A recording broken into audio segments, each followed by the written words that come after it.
మా సౌదీ అతనైతే నాకొచ్చే సాలరీలో నుంచెల్లి $200 అయితే కట్ చేసుకొని మిగతా అయితే పంపించాడు. అసలు ఏం జరిగిందో చూడండి. Hey hi guys, welcome back to another new video. ఇవాళ ఫస్ట్ డ్యూటీ ఏంటంటే ఇక్కడ కనిపించే దాంట్లో ఫుడ్ అయితే ఉంది. అదైతే వాళ్ళ అమ్మ వాళ్ళ ఇంట్లో డ్రాప్ చేయమని ఇదైతే ఇచ్చాడనమాట. ఆ తర్వాత చూసుకుంటే మా సౌదీ పోరగాడైతే తిన్నికి ఏదో కొందామని షాప్ కి అయితే వచ్చాడు. షాప్ లోపల చాలా సేపు తిరిగి ఉట్టి చేతులతో అయితే బయటకి అయితే వచ్చేసాడు. అసలు ఏం జరిగిందో ఏమో. దాని తర్వాత స్కూల్ కు సంబంధించిన ప్రాజెక్ట్ ఉందని ఈ సామాన్ అంతా తీసుకొని కార్ లోకి అయితే వచ్చాడు. ఇంకా ఆఫీస్ దగ్గరికి వెళ్లి చూస్తే ఇదేనంట వాడి ప్రాజెక్టు. వీడికి స్కూల్లో హోంవర్క్ ఇచ్చారు. కాకపోతే వీడు చేయకుండా బయటకు వచ్చి మరీ పైసలు ఇచ్చి చేపించుకుంటున్నాడు హోంవర్క్ ని. అదే కాకుండా వీనికి సరిపోనట్టు ఇంకేదో చేపిస్తున్నాడు ఇక్కడ.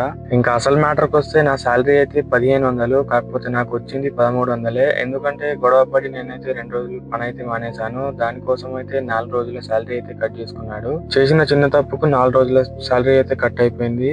ఈ రోజుకైతే ఇంతే guys. Thank you so much for watching. By by.